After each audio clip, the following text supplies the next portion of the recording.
All right, we on once again. Alright, shalom. Shalom. All praise and glory to you. Yahweh Ba'Shem, Yahweh Shai, Ba'Shem Kakadash.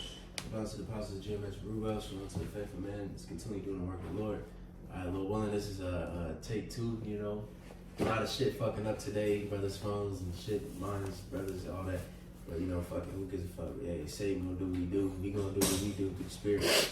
So it's tedious, but we're gonna do what we gotta do. So we can start from the top. Let's just get it done. You know, can you read the site too again? Yeah, this is article a couple paragraphs down in Britannica.com. It says, we started at the dynasties of the Northern Kingdom, right? Yep. The dynasties of the Northern Kingdom was short-lived. Jeroboam was succeeded by his son Gad, who reigned for 2 years before he was overthrown by Baasha, who decimated the house of Jeroboam, reigning for 24 years. Baasha, who did what was evil in the sight of the Lord, like all the northern kings, according to the interpretation of the Deuteronomists, had to concern himself not only with charismatic leaders who were traditionally powerful in the north, but also with the rising power of anti-monarchical prophets such as Jehu, who prophesied the end of the house of Baasha, chapter 16. Elah, Baasha's son, ruled only 2 years before he was assassinated while in a drunken state by Zimri, a chariot commander, who exterminated all of the members of the house of Baasha, reigning for the brief period of 7 days. Zimri was besieged in the citadel at Tisra by Omri, commander of the army. Zimri burned to death in the king's house. Much of this political turmoil and confusion in the north occurred during the reign of Asa, king of Judah, from about 913 to 873 BCE, who inaugurated religious reforms such as banning male cult prostitutes and the worship of the Canaanite goddess Asherah that had been sponsored by his mother, Maacah, the queen regent. Mm-hmm. So like we said before, you know, Jake just a lot of infightings and so on, you know, backstabbing, assassinations, so on and so forth, you know. Just Jake acting like heathen. Really reading this reminds me of how the Romans did, you know, how they was assassinating each other. A lot of them Romans wasn't even related, you know what I'm saying, even though they got the name Caesar. You know, same thing with this. A lot of these Northern Kingdom Jake wasn't related. Some of these was just captain of the army or something, you know, commander of the army. Quick precinct. Go on. Just real quick. Mark 3 and 24 in the NLT. It says that kingdom divided by civil war will collapse. You know, just quick hitter, you know what I'm saying, pertaining to what we're reading. You know, the inner turmoil, you know, the civil wars, disputes, so on and so forth. You know, if that's, you know, taking place in the kingdom, it's going to collapse, which actually happened to both tribes, you know. Yeah. Come on. You got it. Back in the article. Mm-hmm. Says the significance of Elijah with the dynasty of Army, 876 to 842 BC, the prophetic movement begins to assume a position of tremendous importance in Israel and Judah. Army reigned 876 to 869 BC, reestablished Israel's economic and military significance among the Syrian and Palestinian minor kingdoms. So much so that the years after his death, the Assyrians referred to the northern kingdom as the land of Omri. He is mentioned in the Moabite stone of King Nisha, 9th century BCE, as a king who humbled Moab many years to strengthen an alliance with the Phoenicians. Omri contracted a marriage between Jezebel, princess of Sidon, and his son Ahab. The marriage proved to be faithful for Israel and was a catalyst that brought the prophetic movement into a course of action in a form that became Israel's contribution to Near Eastern prophecy. All right, so let's somebody read that Moabite stone and then that scripture again, and then we can just move forward from that. You know, just to show you too that this is a secular history. That this, you know, history was written down. Yep, by some heathen. And if I may add, this helps us, you know, identify, you know, the true Hebrew as well. You know, because you got didn't Genesis say something like, oh, how it's not the Bashapuan Kodash or something like that, yeah. You know? Oh shit. So artifacts like this, etc., you know, proves what the true native tongue is, you know. Mm-hmm. But real quick, just a AI overview concerning the Moabite stone. It says the Moabite stone Meshah Stiel or Steli is a 9th century BCE inscription by King Mesha of Moab, detailing his victory over Israel, attributing it to his god Chemosh, and recounting his building projects, confirming biblical accounts of Moab's conflict with Israel, Omri and Ahab, and notably mentioning the house of David, providing crucial historical evidence for ancient Israel and Judah. There's some bullet points. You want me to read them? If you see something. Yeah, I'll just read it. It says, key things the stone says. It says, King Mesha's identity. I am Mesha, son of Chemosh, king of Moab, the Dibonite from Dibon. Oppression by Israel. It says, mentions King Omri of Israel and his son oppressing Moab for many days because of Chemosh was angry with his land. Rebellion and victory. Describes Mesha's successful revolt against Israel, reclaiming lands of Medeba and Nebo, and killing inhabitants as sacrifices to Chemosh. Praise for Chemosh attributes all his success to his god, Chemosh, who helped him overthrow Israelite rule, which ultimately we know they prevailed because our nation wasn't in its right state, you know. But it says building projects. It says details his construction of walls, gates, towers, and King's house in Quirjuha, house of David. It says a debated but widely accepted reading refers to the house of David, corroborating David's dynasty as a historical entity. Mention of Yahweh notes Mesha took vessels of the Israelite God Yahweh and presented them before Chemosh. Right. That's beautiful. You got the actual Yahweh's name on there. You know what I'm saying? So like you said, to them guys that try to talk shit against the Hebrew and the name, you don't know the name. Like, hey, like Elder Yashman said, bro, the Lord, he knows how to preserve anything. He knows how to preserve his word, he knows how to preserve his name. And that's proof right there, you know? Got a couple pictures there. Catch them. Already captured one? No, okay.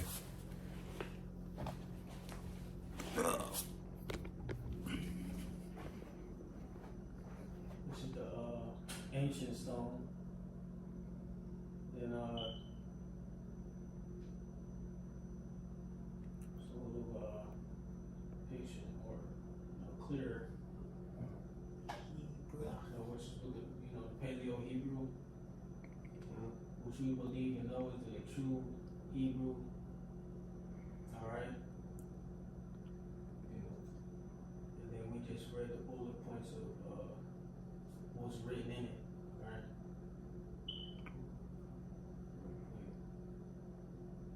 The first mention of the God of Israel, Yahweh, YHWH, the tetragram, which is Yahweh. All right, no E's, no U's. Okay, in the Hebrew.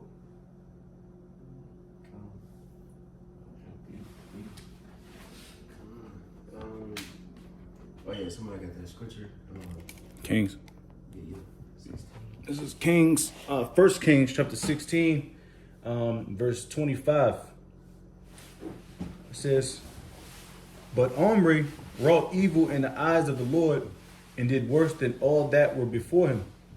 For he walked in all the way of Jeroboam, the son of Nebat, and in his sin wherewith he made Israel to sin.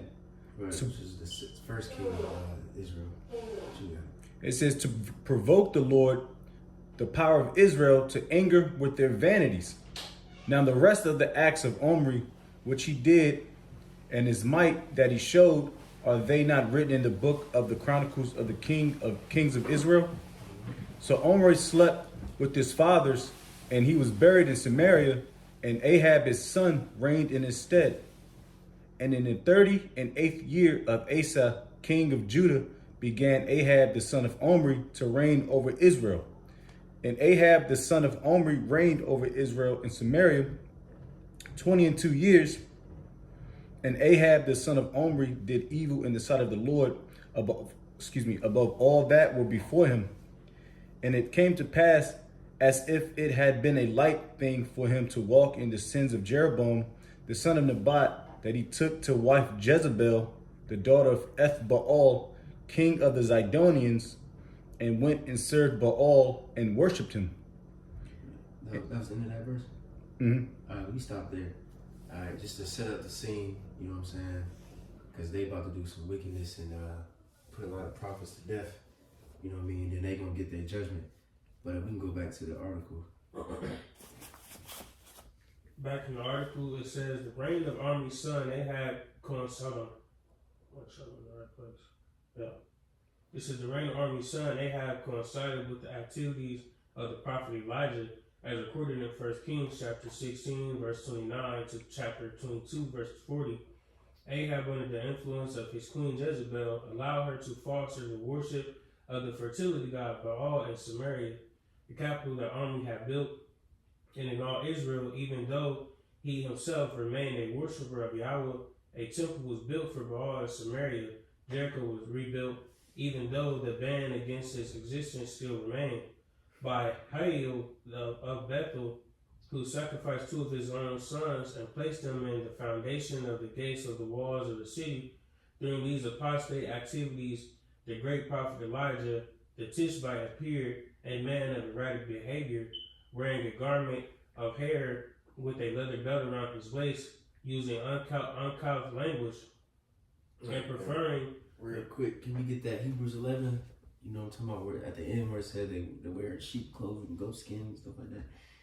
Just real quick, you know, just to show, you know, how the prophets were, you know, yeah, uncouth language, what Paul said, my speech is rude, you know. Mm-hmm. This is Hebrews 11.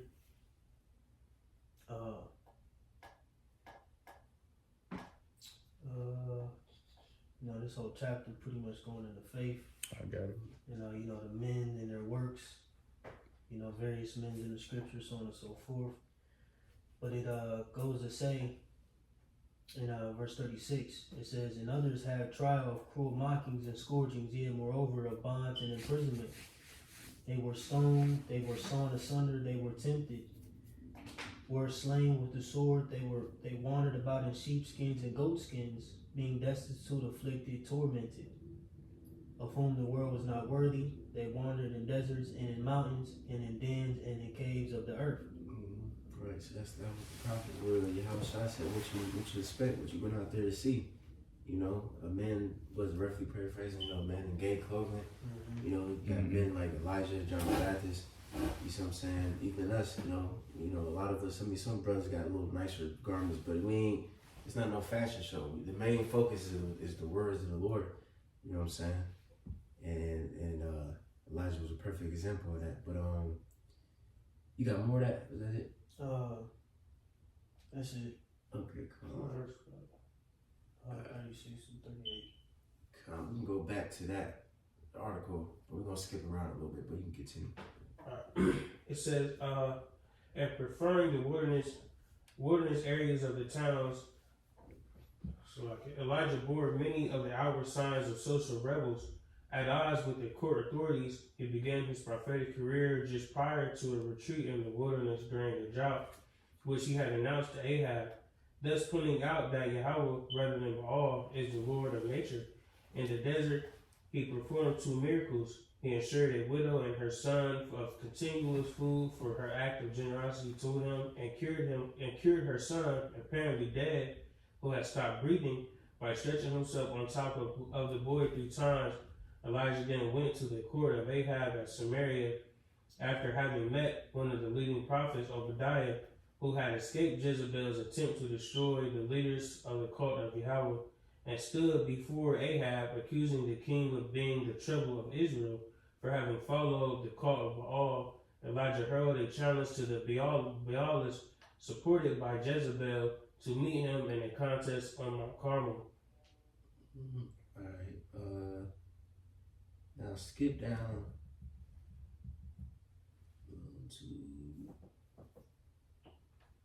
to the third. Skip down 3 paragraphs. Elijah told Ahab. Yeah. Because pretty much, just to summarize that, the Lord, pretty much Elijah was mocking those prophets because the Lord didn't, their guys didn't perform the miracles. And then at the end of the day, they pretty much end up killing all them prophets. Yeah, would they set up altars? Yeah. And see whose altar would be lit. I think they wet it as well or something like that. Yeah. Yeah. What was like 400 prophets of Baal? Yeah. Come on. And then let me see. You got that spot? Mm-hmm. All right. Let's also before we get that, let's get 1 Kings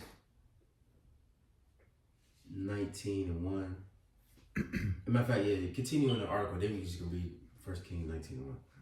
Says Elijah told Ahab to complete the festivities while he went on to Mount Carmel to perform another rain-making ceremony. When the rains came in, a cloudburst. Ahab was riding in his chariot in the valley of Jezreel. Elijah, in fear of retaliation from Jezebel, fled to the southern wilderness at Mount Horeb, Sinai. After a storm, wind, and an earthquake, Yahweh spoke to Elijah through silence and then revealed that he should anoint Hazael to be king of Syria, Jehu to be king of Israel, and Elisha to be his successor as prophet. 1 Kings chapter 20 records a war between Ben-Hadad, king of Syria, and Ahab. Though Ahab was victorious, he did not kill Ben-Hadad, according to the provisions of the Hiram ban, and a prophet then informed Ahab that he would suffer for his inaction. Right, so now we can get that Kings, but yeah, so Ahab, he won the victory, and then we're gonna touch on that, and he pretty much showed mercy to the king, and the Lord told him not to, and you know what I'm saying, and then he gonna get punished for that. So first, let's get that 1 Kings 19:1. It's 1 Kings chapter 19, verse 1. And Ahab told Jezebel all that Elijah had done, and withal how he had slain all the prophets with the sword. Then Jezebel sent a messenger unto So like in this story right here is the famous story when you read. That's why it's good to know the context. Like when you read, was that Romans 11, I believe, when it says, "Lord, He killed all the prophets," and so on. This is that story. Yeah. You know what I mean?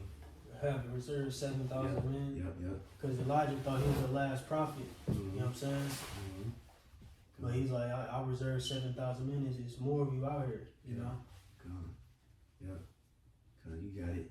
Verse 2. Then Jezebel sent a messenger unto Elijah, saying, So let the gods do to me, and more also, if I make not thy life as the life of one of them by tomorrow about this time. And when he saw that, he arose and went for his life. He came to Beersheba, which belongeth to Judah, and left his servant there.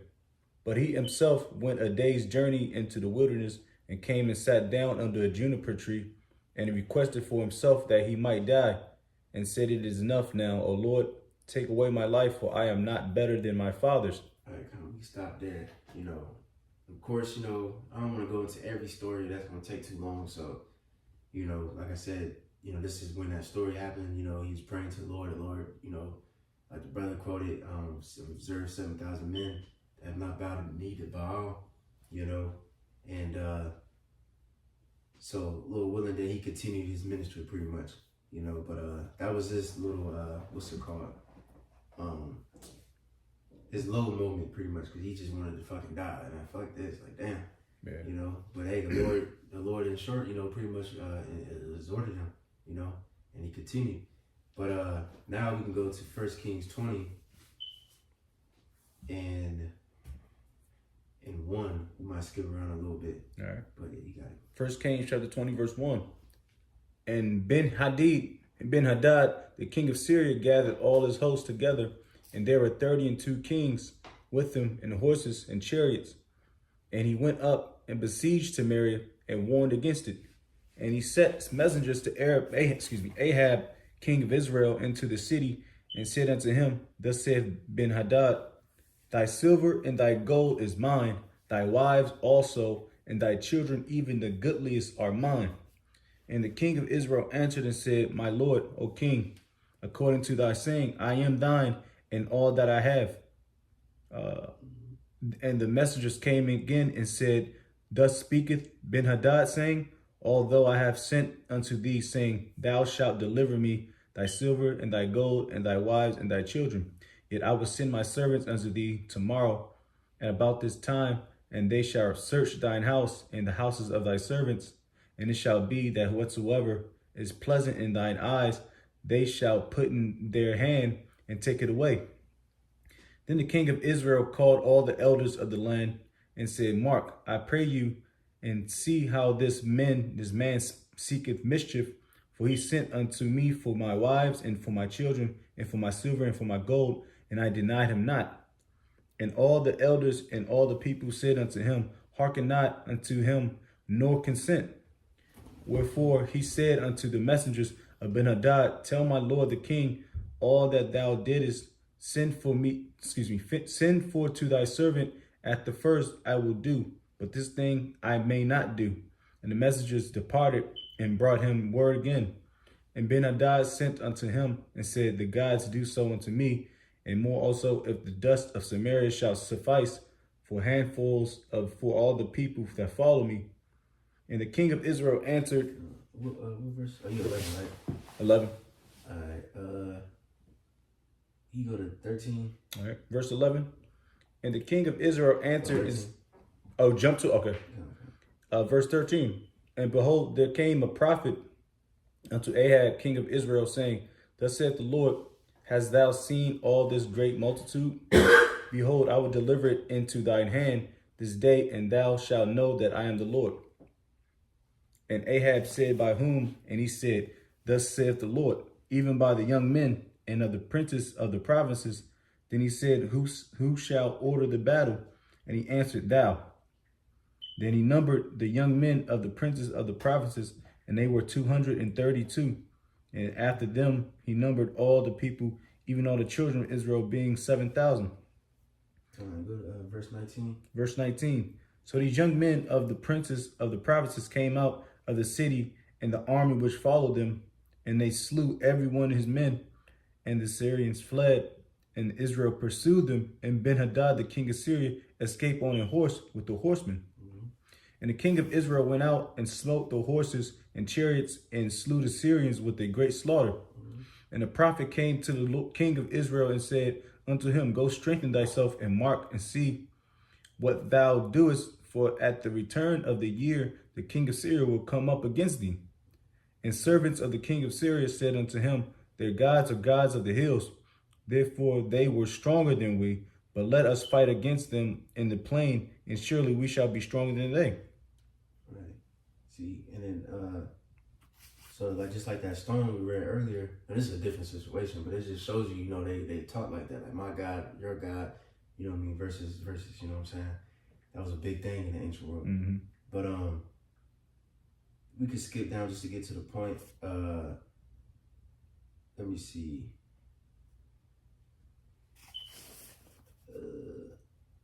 Let's go to 31, because pretty much they end up whooping their ass, and then they wanted to seek mercy. And this is where the king Ahab went off, because he's supposed to destroy all of them. You know what I'm saying? So let's get to verse 31. Verse 31. And his servants said unto him, Behold, now we have heard that the kings of the house of Israel are merciful kings. Let us, I pray thee, put sackcloth on our loins and ropes upon our heads, and go out to the king. And go out to the king of Israel. Peradventure, he will save thy life. So they girded up sackcloth on their loins and put ropes on their heads, and came to the king of Israel and said, Thy servant Benhadad saith, I pray thee, let me live. And he said, Is he yet alive? He is my brother. Now the men did diligently observe whether anything would come from him, and did hastily catch it. And they said, Thy brother Benhadad. Then he said, Go ye, bring him. Then Benhadad came forth to him, and he caused him to come up into the chariot. And Benhadad said unto him, The cities which my father took from thy father I will restore, and thou shalt make streets for thee in Damascus, as my father made in Samaria.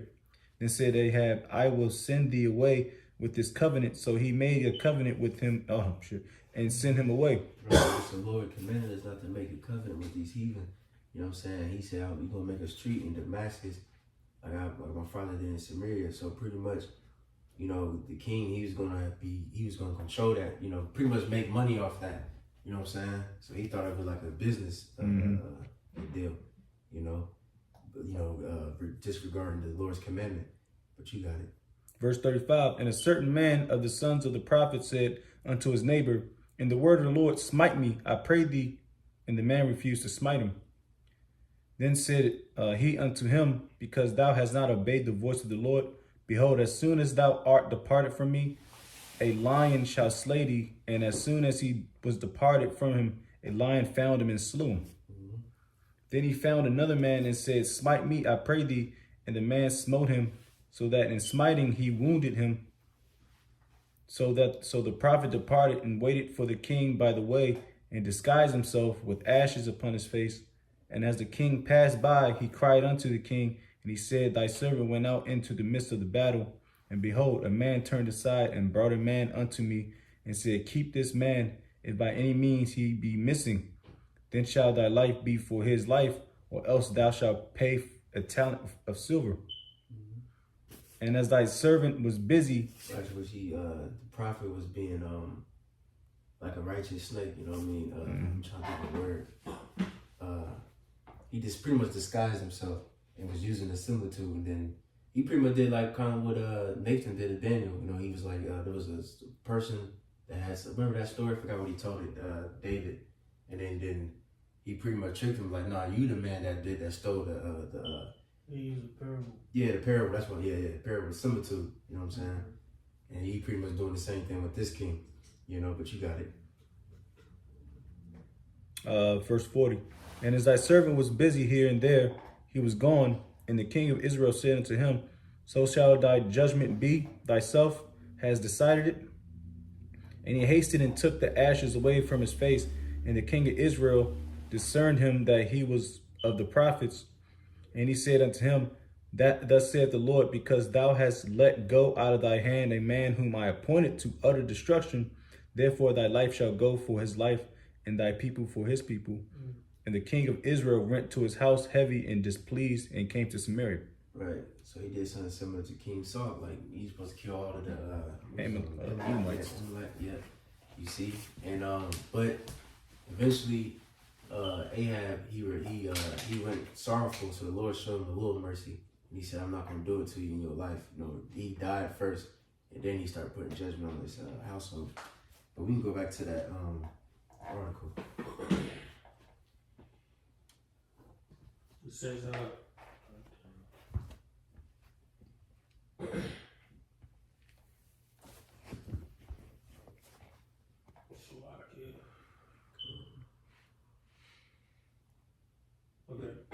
it says, upon Ahab's return to Samaria, Jezebel attempted to coerce the king into confiscating the vineyards of Naboth of Jezreel, which was a Canaanite center. Naboth asserted that as an Israelite, the land was not his own, but was a trust from Yahweh, and that he could not sell it.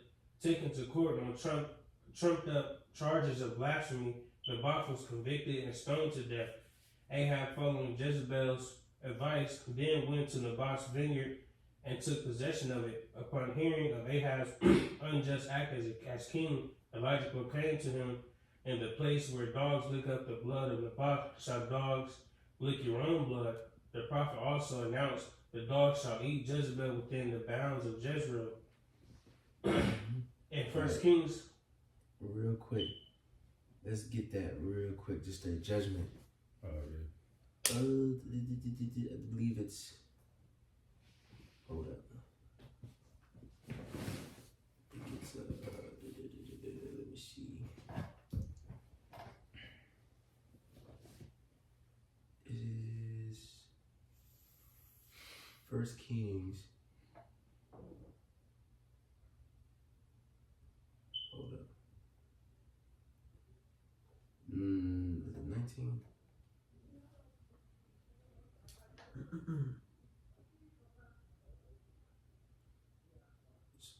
Somebody can find that. Yeah. Find that from the shot when you threw her out the window.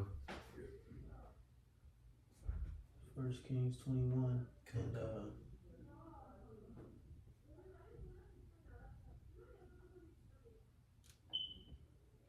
believe start at 19 maybe. Come on. It's 1 Kings chapter 21, verse 19. And thou shalt speak unto him, saying, Thus saith the Lord, Hast thou killed and also taken possession? And thou shalt speak unto him, saying, Thus saith the Lord, in the place where dogs licked the blood of Naboth, shall dogs lick the blood, thy blood, even thine. And Ahab said to Elijah, Hast thou found me, O mine enemy?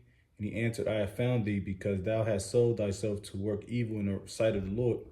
Behold, I will bring evil upon thee, and I will take away thy posterity, and will cut off from Ahab him that pisseth against the wall, and him that is shut up and left in Israel, and will make thine house like the house of Jeroboam the son of Nebat, and like the house of Baasha the son of Ahijah, for the provocation,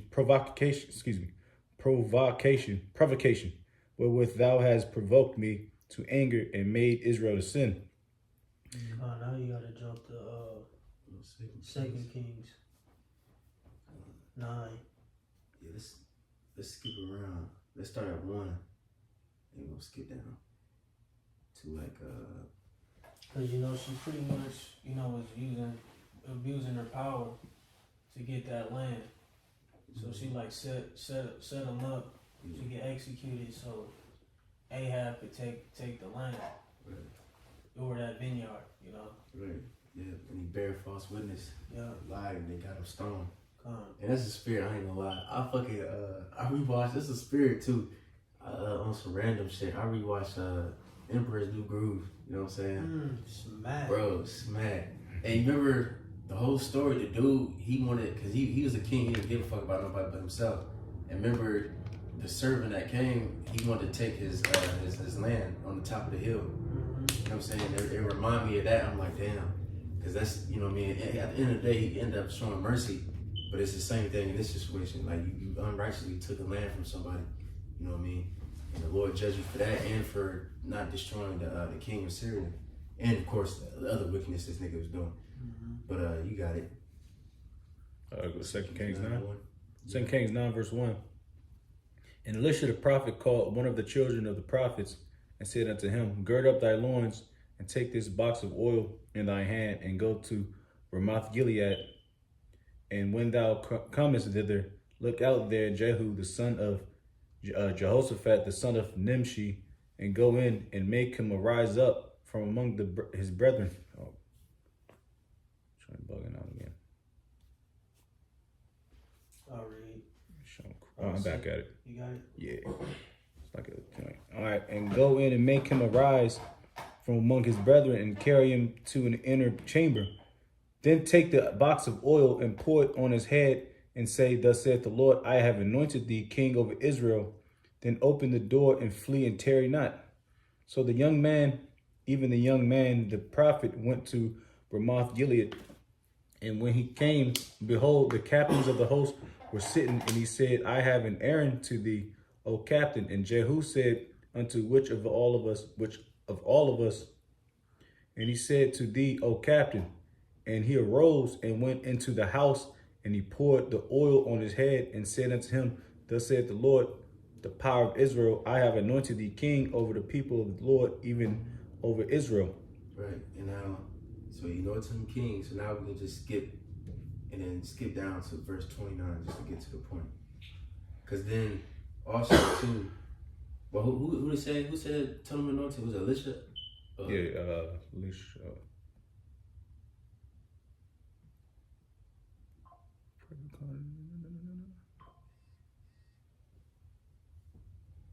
see. Yeah, Elisha, Yeah. Verse 9.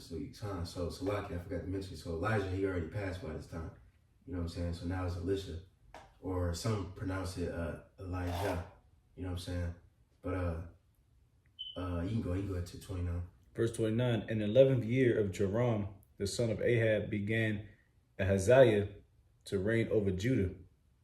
And when Jehu was come to Jezebel heard of it, and she painted her face and tired her head and looked out at a window And as Jehu entered, and at the gate she said, had Zimri peace, who slew his master. And he lifted up his face. Real quick, this bitch wasn't even humble. She was talking shit, like, because he slew his man, because I believe he killed the previous king. You know what I'm saying? And she, you know what I mean, she didn't even humble. She was talking shit out the window. It's one of my favorite stories. Even though he went off in his end of his life, this had to be a great honor to avenge all the prophets of the Lord.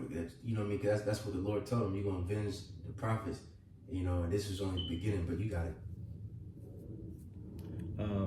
Verse 32, and he lifted up his face to the window, and he said, who is on my side? Who? And there looked out to him 2 or 3 eunuchs, and he said, throw her down. So they threw her down, and some of her blood was sprinkled on the wall and on the horses, and he trod her under the foot. And when he was come in, he did eat and drink, and said, go see now this cursed woman, and bury her, for she is a king's daughter. They still show, man, you know. Yeah, come on. What verse you talking? I'm at 35 now. Okay, come on, you got it.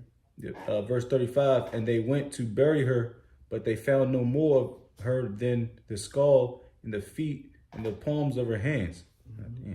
Wherefore they came again and told him, and he said, this is the word of the Lord, which he spake by his servant Elijah, the Tishbite, saying, in the portion of Jezreel shall dogs eat the flesh of Jezebel, and the carcass of Jezebel shall be as dung upon the face of the field in the portion of Jezreel, so that they shall not say, this is Jezebel.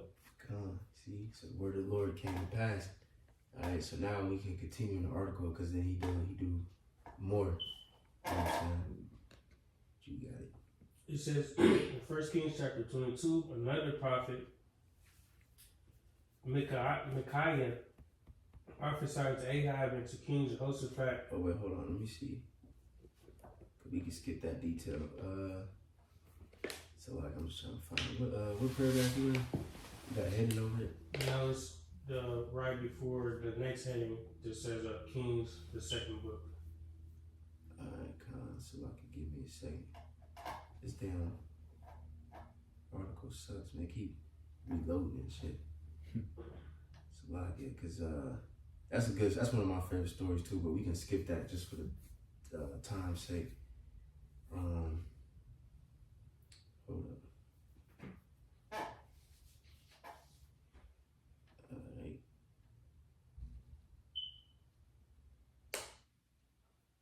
Let me see. Well, what's the next heading says? Kings, the second book. Hold on, almost there. Shit just got low. Alright, we can go down to skip down to where it says the significance of Elisha, and then go to this let me see, because some of this we already read. They just summarizing it, so we can go down to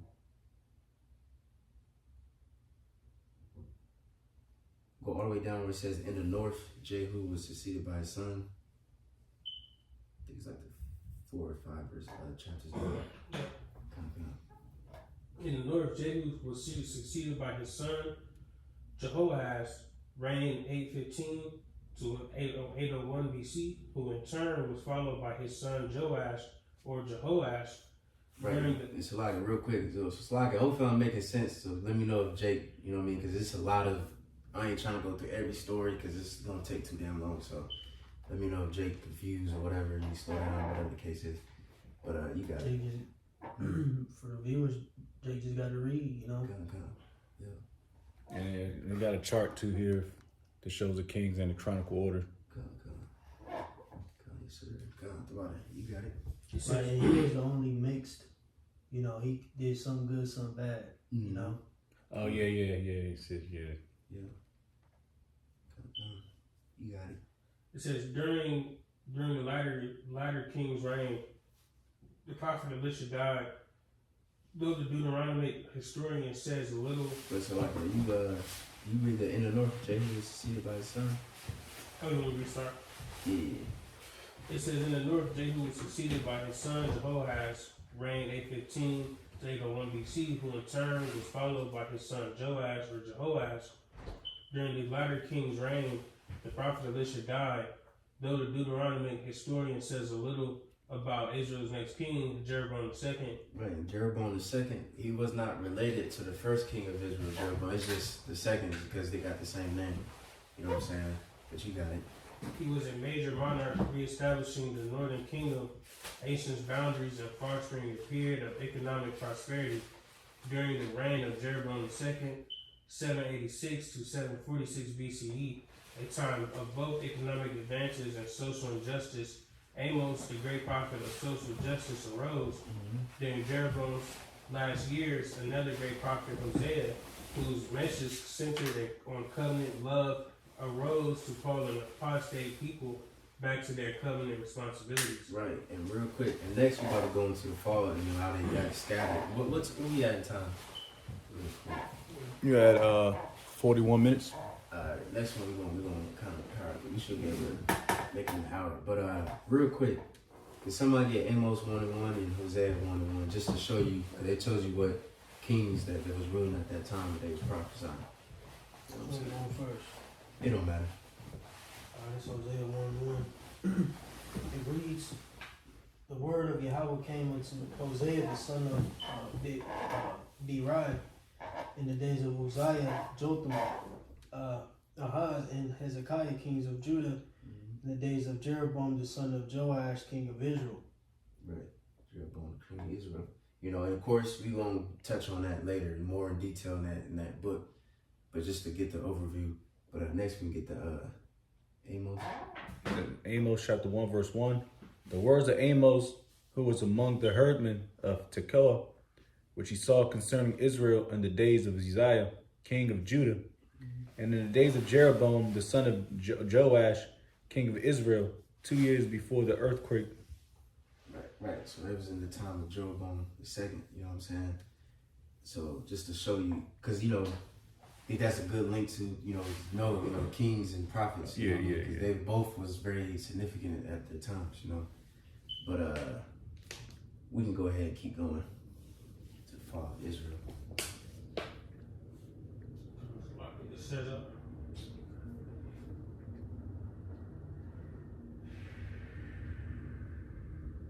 Yeah, is your shit restarting too? Yeah. Yeah, so I can hate that down. It says the fall of Israel. After the death of Jeroboam II, however, Israel faced a period of continuous disaster, and no prophetic figure was able to arrest the steady internal decay. From 746 to 721, when Samaria finally fell to the Assyrians, there were 6 kings, the last being Hoshea, a conspirator who had assassinated the previous king. The Assyrian king Sargon II deported the leading citizens of Samaria to Persia and imported colonists from other lands to fill their places. Right, so this is very important history that Jay gotta know, right? So real quick, let's get 2 Kings 15. And I believe you can start, we're gonna skip around a little bit. Let me see. You can start at,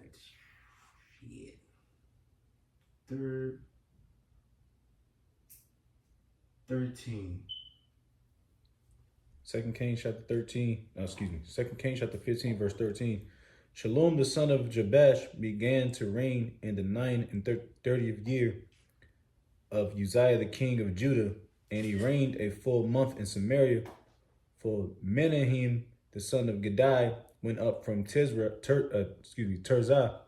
and came to Samaria, and smote Shalom, the son of Jabesh, in Samaria, and slew him, and reigned in his stead. And the rest of the acts of Shalom and his conspiracy, which he made, behold, they are written in the book of the Chronicles of the Kings of Israel. Then Menahem the smote Tifsa, and all that were therein, and the coast thereof from Tirzah because they opened not to him. Therefore he smote it, and all the women therein that were with child he ripped up. Right. Keep going to verse 19. Verse 19. And Pul, the king of Assyria, came against the land, and Menahem gave Pul 1,000 talents of silver, that his hand might be with him to confirm the kingdom in his hand. And Menahem exacted the money of Israel, even of all the mighty men of wealth, of each man 50 shekels of silver, to give to the king of Assyria. So the king of Assyria turned back and stayed not there in the land. Right, so they chilled out for a second, but they gonna keep coming back. You know what I'm saying? Yeah, you get greedy. Yeah. And then now we can go to verse 23. Verse 23. In the 50th year of Azariah, king of Judah, Pekahiah, the son of Menahem, began to reign over Israel and Samaria, and reigned 2 years. And he that which was evil in the sight of the Lord, he departed not from the sins of Jeroboam, the son of Nebat, who made Israel to sin.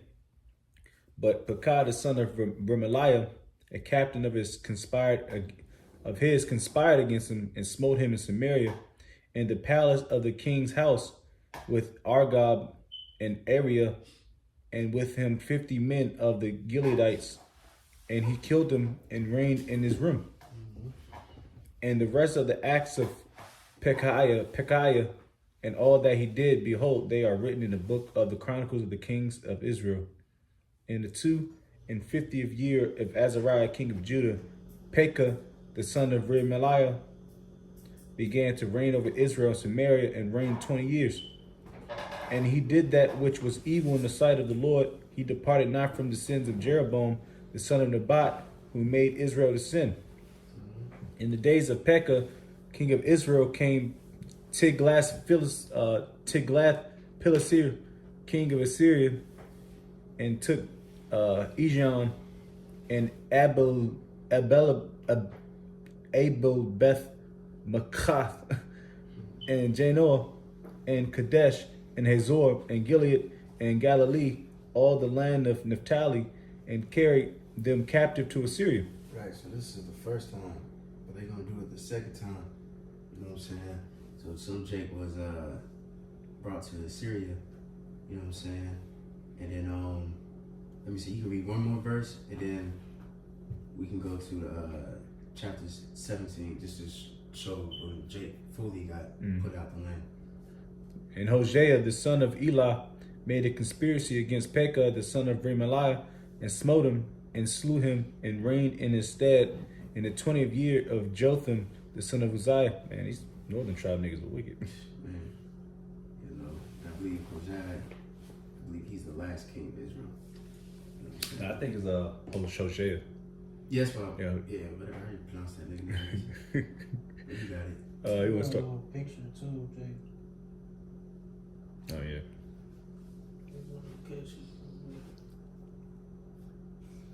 I pop it up my tablet. I was on the screen. I got the same picture too. No, it's a route. That's Route. Okay. Okay, you see. What's that? That's the first one, right? The purple. The purple is deportation by Tiglath Pileser the third. Deportation by Salmanasar the fifth and Sargon the second. Deportation by Sargon the second. So the purple is Tiglath. The red is Salmanasar the fifth and Sargon the second. Then the yellow is Sargon the second. And then you got the one with they brought it back to the Samaria, them heathens. Should be one. Like this one. Not this one. I have one. I think I just post one. Yeah, I think you did. I think on the Telegram, maybe. I'm saying, Jake got fucked up, man. And then, of course, you know, Ezra's. That Jake eventually left that land and went to America, you know.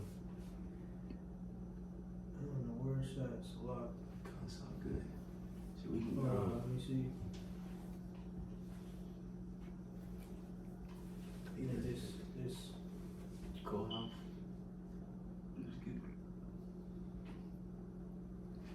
Very good one. Yeah. Which we gonna touch on in a second, chapter 17. Cause you know what I'm saying, Jay got put out the land and he even got put in. You know what I'm saying? This is where you tap into John 4 to get to understand John the 4th chapter. Lady at the well.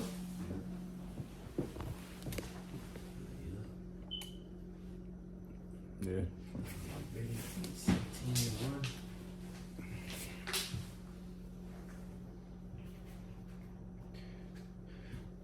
2 Kings 17 at the top. In the 12th year of Ahaz, king of Judah, began Hoshea, the son of Elah, to reign in Samaria over Israel 9 years.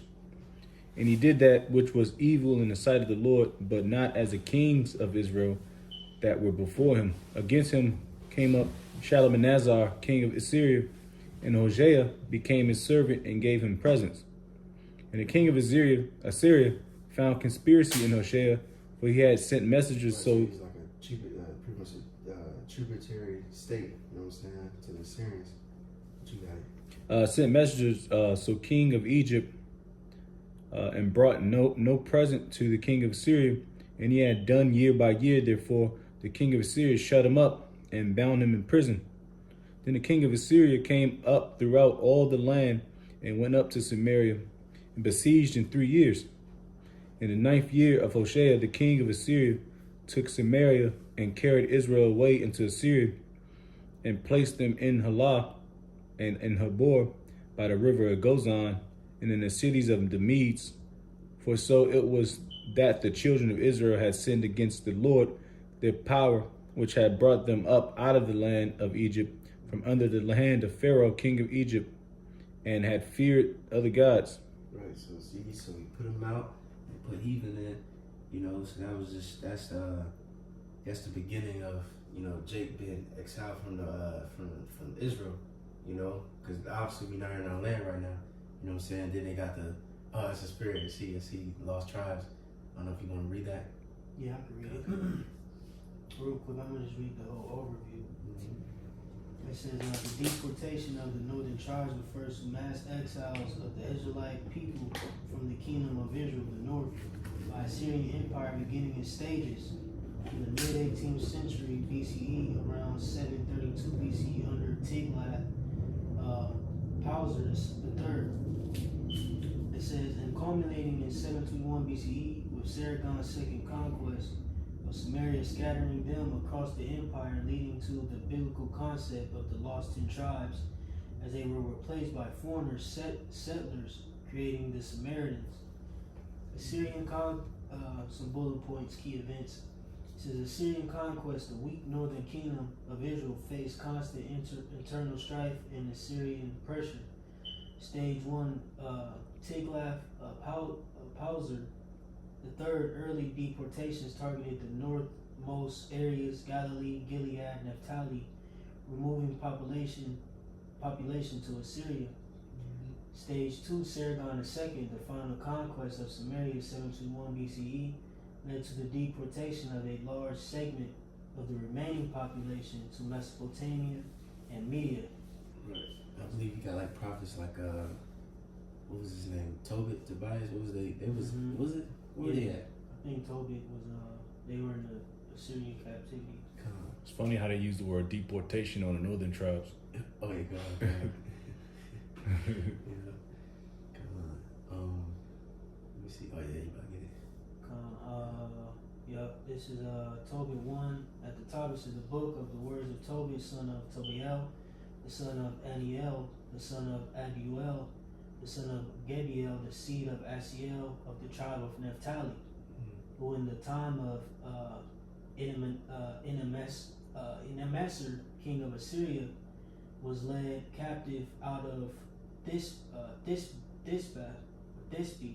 which I believe that's speaking of Shalmaneser, if I'm not mistaken, which is at the right hand of the city, which is called properly Naphtali, and Galilee above Asher. You know, Right. And see, this shows you this. That's why, like the apostle said, you gotta know the history, know the mystery, because you read these different stories, like we just read. Tobit, he was in exile. He was in the land that wasn't his. You know, all the different prophets went through that. You know what I'm saying? And then we're in the same situation. We're in the land that's not ours, and we're like Gentiles. We living like heathen. You know what I mean? Pretty much. Tribute. Right? Yeah, tribute, and you know what I'm saying? It's the same situation. Hey, James 1:1, to the Israelites scattered abroad. You know. And it's going to show you he was a remnant. You know what I'm saying? That's beautiful. Like you said earlier, the Lord knows how to preserve His name, His word. You know what I'm saying? And His men. But I'm gonna keep reading just a little more. Tobit, real quick, if I may. It says Tobit have walked all the days of my life in the ways of truth and justice, and did many alms deeds to my brethren and my nation, who came with me to Nineveh, into the land of the Assyrians.